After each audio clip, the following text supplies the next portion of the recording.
Hello and welcome back to Gapy's Garden. I don't have a whole lot planted yet, but I'll show you what I do have. This is an overwintered kaleidoscope kale from last year that's gone to flower. I'm going to try and save some seeds from it, but it's in the bed where I'm going to plant some tomatoes, so I will be pulling that out. And on the other end of this bed I have some chives, some garlic chives over here, and I've also planted some carrots.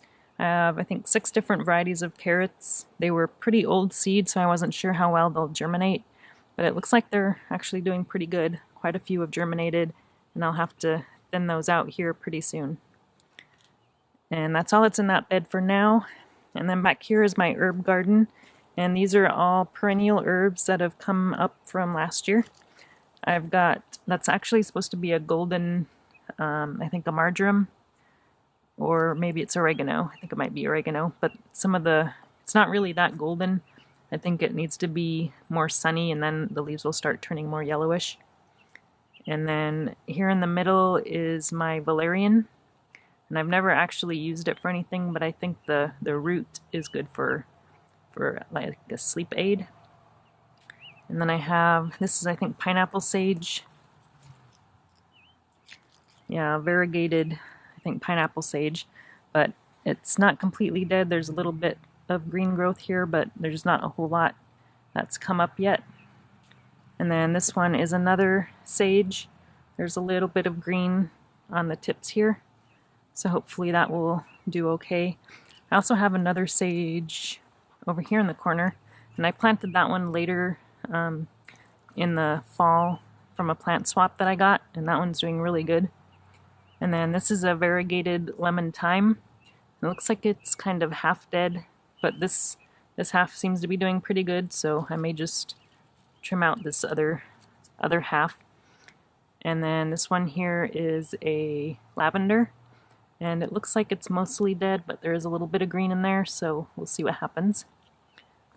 And then here we have a rosemary, and I can't remember what variety it is, but it was one that I hadn't heard of before, but it grows kind of tall and skinny.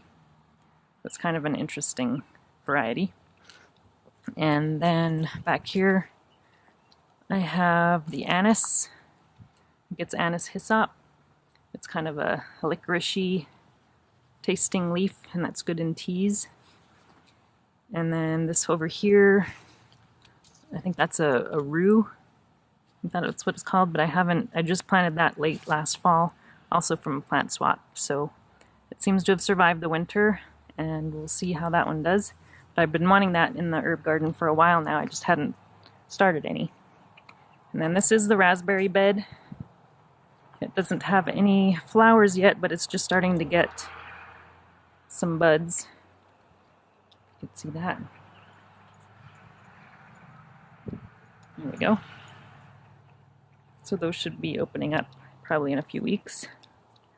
And then we have strawberries in with the apple tree.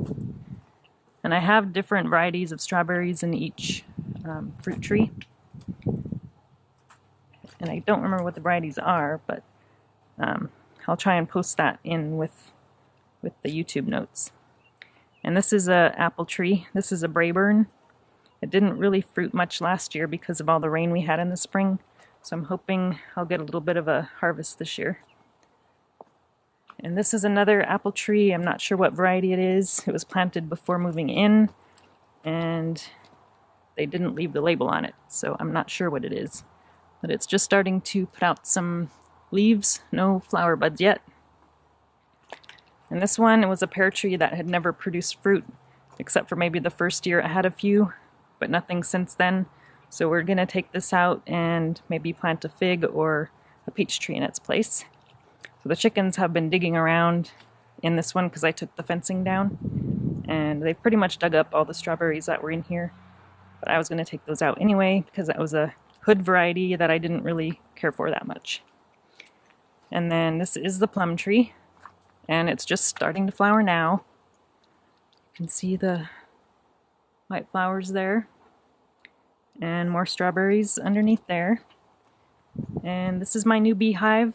This is a nuke that I installed at the end of March, and it's doing really good. I have a honey super on top, and I'm hoping to get some maple honey from that. And then this is the asparagus bed. So we've got asparagus coming up, and we've had our first harvest last weekend, I think it was.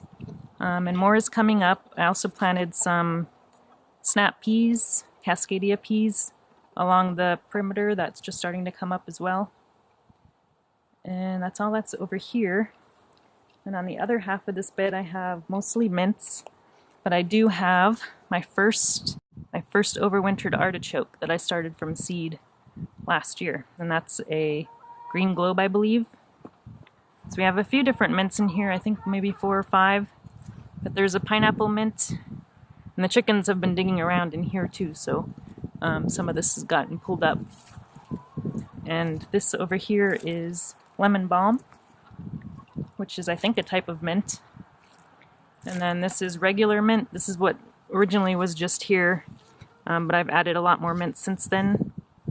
This is a chocolate mint in the corner. And then in the middle here, I planted a ginger mint, which is, you can't really see it, but it's just right there in the middle. I put this cage around it so the chickens didn't get to it because I just planted that last fall and I didn't want them to scratch it up. And then I have one more variety here. I think it's called Peaches and Cream or something like that. I'll have to look it up. But that's an interesting one that I picked up. And I think that's all over here. And then I have one more bed to show you. Actually, there's the blueberry bed. I have 2, 4, 6, 8, 10 blueberries in here. And a rhubarb over on the end, which I may pull out because it's kind of crowding those 2 blueberries there. But this bed here, I have some multiplier onions in this first row that I planted from last year. I have a couple of lettuces and also some shallots that I got from a seed swap. Those are in between the lettuces there. And then I have all my kales. So I have like probably 6 different varieties of kales in here. But I planted them a lot closer this year than I did last year and previous years. So we'll see how they do. I also have my kohlrabi. This is a purple kohlrabi. This is my first time growing kohlrabi, so we'll see how that does. I might try a green one next year because I've heard those taste a little bit better. And we also have some cilantro creeping up in here that I didn't actually plant. But this is the regular lacinato or dinosaur kale.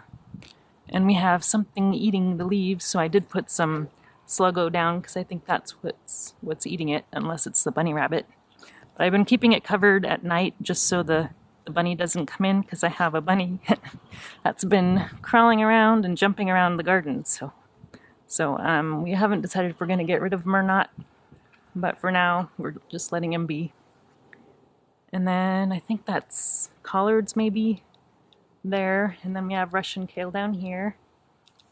And this one is called Bare Necessities. It's kind of like Russian, but it's got frillier leaves, so I thought that one was kind of interesting. And then that down there is a dazzling blue kale. And then over here we have machili cabbage. So that one is actually starting to flower, it looks like, so I'm not sure if that one is going to really do much. But it's not a bulbing or a heading cabbage, it's more of a leaf cabbage. So I'll probably end up pulling that out here before too long, so I can make room for maybe more kales. And then we have our garlic. And I think I planted 4 different varieties of garlic this year. And I always put straw over the top as a mulch. And that seems to work pretty well. And this big one back here, you can tell it's a lot bigger than all the other ones. That's the music garlic. It gets really big. All right, that is it for the garden. I'll be planting some more stuff here pretty soon now that the weather's started to get nice. Thanks for watching, and I will talk to you again soon.